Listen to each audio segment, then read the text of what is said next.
महिलांवरील अत्याचारांच्या घटना थांबण्याचं नाव घेत नाहीयेत. पुण्याच्या मुळशी तालुक्यातून आता एक अत्यंत संतापजनक आणि माणुसकीला काळीमा फासणारी घटना समोर आली आहे. एका 26 वर्षीय नराधमाने एका दिव्यांग आणि मतिमंद तरुणीवर अत्याचार केल्याची धक्कादायक घटना घडली आहे. मात्र पोलिसांनी या नराधमाला शिताफीने बेड्या ठोकल्यात. मुळशी तालुक्यातील मांडव खडक या अतिदुर्गम डोंगर भागात ही घटना घडली आहे. 22 एप्रिल 2026 रोजी दुपारी 1:30 वाजण्याच्या सुमारास पीडित दिव्यांग तरुणी घरात एकटी असल्याचं पाहून नराधम गजानन बागू पवार याने तिच्या हतबलतेचा फायदा घेतला.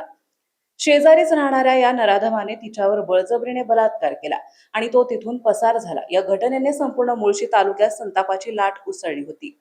या प्रकरणी पौड पोलीस ठाण्यात गुन्हा दाखल होताच वरिष्ठ पोलीस निरीक्षक गिरी गोसावी यांनी तपासाची चक्रे वेगाने फिरवली.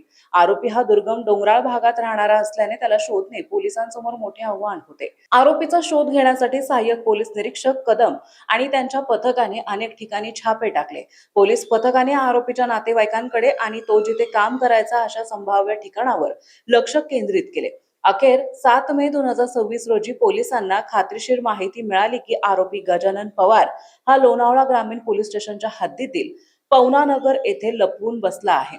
माहिती मिळताच पौड पोलिसांनी पवनानगर चौकीच्या मदतीने सापळा रचला आणि आरोपी गजानन पवार यांच्या मुसक्या आवळल्या. सध्या हा नराधम पोलिसांच्या कोठडीत असून त्याला कडक शिक्षा करण्याची मागणी स्थानिक नागरिकांकडून केली जाते.